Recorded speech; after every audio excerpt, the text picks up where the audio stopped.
ನಮಗೆ ನಿನ್ನೆ ರಾತ್ರಿ ಸಮಯದಲ್ಲಿ ಆರೋಪಿಗಳು ನಮ್ಮ ವಶಕ್ಕೆ ಸಿಕ್ಕಿರುವಂಥದ್ದು ಮತ್ತು ಅವ್ರನ್ನ ವಿಚಾರಣೆಗೆ ಒಳಪಡಿಸ್ತಾ ಇದ್ದೀವಿ. ಮತ್ತು ವಿಚಾರಣೆ ಒಳಪಡಿಸಿ ಅವ್ರನ್ನ ನ್ಯಾಯಾಲಯದ ಮುಂದೆ ಹಾಜರು ಮಾಡಿ ಮತ್ತೆ ಕಸ್ಟಡಿಯನ್ನು ತೊಗೊತೀವಿ. ಈಗ ಸದ್ಯದ ವಿಚಾರಣೆಯಲ್ಲಿ ನಮಗೆ ಕಂಡು ಬಂದಿರುವಂಥದ್ದು ಈ 3 ಜನ ಆರೋಪಿಗಳು ಕೃತ್ಯದಲ್ಲಿ ಭಾಗಿಯಾಗಿರುವಂಥದ್ದು. ಯಾವ ಕಾರಣಕ್ಕೆ ಮಾಡಿದ್ದಾರೆ ಮತ್ತು ಯಾವ ರೀತಿ ಪ್ರಿಪ್ರೇಷನ್ ಮಾಡ್ಕೊಂಡಿದ್ರು ಮತ್ತು ಇದರಲ್ಲಿ ಯಾರ್ಯಾರು ಸೇರಿ ಮಾಡಿದ್ದಾರೆ ಅದೆಲ್ಲವನ್ನು ನಾವು ಒಂದು ವಿವರವಾದ ವಿಚಾರಣೆ ಮತ್ತು ತನಿಖೆ ಆದಮೇಲೆ ಮಾತ್ರ ಹೇಳಲಿಕ್ಕೆ ಸಾಧ್ಯ ಆಗುತ್ತೆ.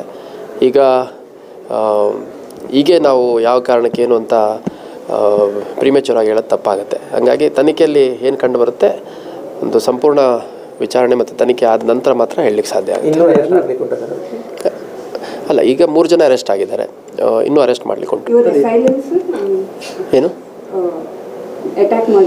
ಅಸೈಲೆಂಟ್ಸಲ್ಲಿ 3 ಜನದಲ್ಲಿ ಒಬ್ಬನು ಫಸ್ಟ್ ಟೈಮ್ ಅಫೆಂಡರ್ ಇದ್ದಾನೆ ಮತ್ತು ಇನ್ನು 2 ಏನಿದ್ದಾರೆ ಅವರು ಈ ಹಿಂದೆ ಕೂಡ ಕೆಲವು ಪ್ರಕರಣಗಳಲ್ಲಿ ಭಾಗಿಯಾಗಿರುವಂಥವ್ರು ಇದ್ದಾರೆ. ಅವರು ಸೂರತ್ಕಲ್ ಪೊಲೀಸ್ ಠಾಣೆ ಸೇರಿದಂತೆ ಬೇರೆ ಪೊಲೀಸ್ ಠಾಣೆಗಳಲ್ಲಿ ಕೂಡ ಅವ್ರ ಮೇಲೆ ಪ್ರಕರಣಗಳು ದಾಖಲಾಗಿರುವಂಥದ್ದು ನಮಗೆ ತಿಳಿದು ಬಂದಿದೆ.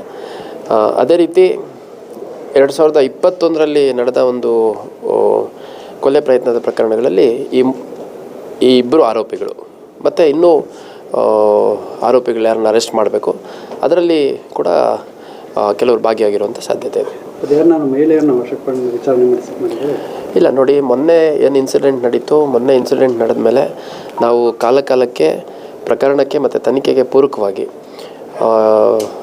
ಸಾಕಷ್ಟು ಜನ, ಸುಮಾರು 10-12 ಜನನ ನಾವು ವಶಕ್ಕೆ ತೊಗೊಂಡು ವಿಚಾರಣೆ ಮಾಡೋವಂಥದ್ದು ಮಾಡಿದ್ವಿ. ಅದರಲ್ಲಿ ಮಹಿಳೆಯರು ಕೂಡ ಸೇರಿದ್ರು, ಪುರುಷರು ಕೂಡ ಸೇರಿದ್ರು, ಮೃತನ ಕಡೆಯವರು ಇದ್ದರು ಮತ್ತು ಸಸ್ಪೆಕ್ಟ್ಸ್ ಯಾರಿದ್ದರು. ಇವಾಗ ಆರೋಪಿಗಳಂತೂ 3 ಜನ ಇವರು ಎಸ್ಟಾಬ್ಲಿಷ್ ಆಗಿದೆ. ಇನ್ನೂ ಎಸ್ಟಾಬ್ಲಿಷ್ ಆಗಲಿಕ್ಕಿಂತ ಮುಂಚೆ ಆರೋಪಿಗಳು ಯಾರಿರ್ಬೋದು ಅಂತ ಸಸ್ಪೆಕ್ಟು ಶಂಕಿತರು ಅಂತ ಏನು ಹೇಳ್ತೀರಿ, ಅವ್ರುಗಳ್ನ ಕೂಡ ವಶಕ್ಕೆ ತೊಗೊಂಡು ವಿಚಾರಣೆ ಮಾಡಲಾಗಿತ್ತು. ಸದ್ಯಕ್ಕೆ ಇವತ್ತಿನ